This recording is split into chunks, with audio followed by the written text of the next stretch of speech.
أعوذ بالله من الشيطان الرجيم بسم الله الرحمن الرحيم Assalamu alaikum wa rahmatullahi wa barakatuh. Muhtaram Müslüman kardeşler. İslam dinin nindi din dip göz aldına kitirirge, ya bulmasa bir-iki söz bilen niçik anlatırga bola. Mene biz de özümüzün şu müracaatler, va'azlar, yazmalar arkalı kişiге dinimizni, yaxşı yaşamını anlatırga tileybiz.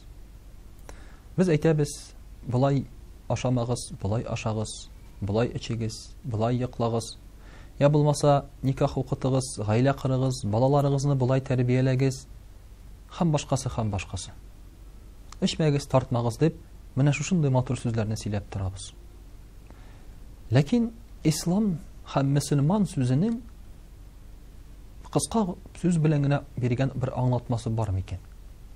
Ya bulmasa, əgər də İslam dini bütün жерде taralsa, bütün kişi Müslüman bulsa, Яки İslam dilini kişi çınlap durıp anlap tutsa, ol nindi bulur, hem nerse bulur iken. Peygamberimiz sallallahu aleyhi ve sellem bulaydı. El-Muslimu men selimel muslimune min yadihi ve lisanihi. Müslüman kişisi oluşuldu. Kimnin kulunganna hem tilinden başka kişiler ziyan görmeydi.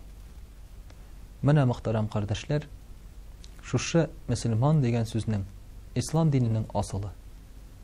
Müslüman kişisi şunun kadar açık kişi, onun yanında şunun kadar özünü konfortlu ravuşta tuyasan, onun kolundan hem tilinden sana ziyan kelmi.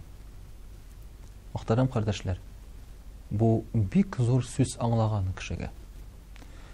Mesela bar Müslümanlar arak içmiler, temeki tartmıyorlar. Hatınlarına, irlerine hıyanet etmiler. Ama tilleri bilen kişiye ziyan kitireler. Mesela gaybet silip. Ya olmasa dırfa sözler bilen kişini rencitip, upkaletip. Bu da kabul etiletirgana bir tugul. Ya indi bar Müslümanlar başka kişiye kul bilen ziyan kitirücüler. Bana hazır gül işitip turabız. Suriye'de, Türkiye'deki teraktlar turunda. Яки үзләрен Müslüman дип атаган кешеләр башка кешеләргә кул салу турында, үтерү турында гел хәбәрләр килеп тора. Ләкин бит Müslüman кешесеннән без бөтенләй куркырга тиеш түгел. Мәсәлән, урамнан барган вакытта урамда бер исерек кеше бара ди. Без әзрәп киткәрәк китәбез инде шулай бит. Я булмаса урамда басып тора ди яшьләр. Без инде алардан кырыгарак китәбез, бәйләнмәсәләр ярар иде. Müslüman kişisine de hazır cemiyet şulay qari başladı. Sakalı bulsa, yavlığı bulsa, ondan yıraqtarak gitip, kayber şəhərlərdə yavlıqlı kızlarını bütünlüy avtobusqa oturtmay başladılar. Qorqalar. Alardan birer ziyan gelir dip qorqalar. Menə bunda elbette Müslümanların özlərinin de kızğançığa qarşı gayipləri var. Onlar til bilende, kul bilende, kişiге ziyan getirirge deyiş tugul. İslam dininin maksatı şul. Kişilerge yaxşılık getirу. Alarını matur turmuşqa ündəu.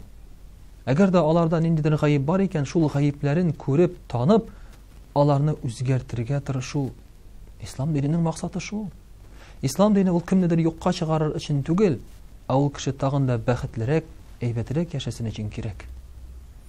Mənə şuşu ideologiyini, mənə şuşu көрünüşünü Müslümanlar cəmiyyətdə tarata alsalar, Үзләрен алар матур сүзле, матур әхлаклы, әдәпле һәм чисталыкның, намусның, шулай ук куркынычсызлыкның гаранты итеп күрсәтсәләр, İslam dini дә, мөхтәрәм кардәшләр, бөтенләй икенче төрле ракурста безгә ачылыр иде. Менә шуңа күрә Аллаһ Тәгалә хикмәт бирсен мөселманнарга, матур гыйлем бирә күрсен. Һәм дә инде İslam dininin тип максатын аңлап, kişilerge Allah Teala İslam arkalı bəxit getirge tiləgənin anlasalar idi. Vəssalamu aleykum və rahmetullahi və berekatuhu.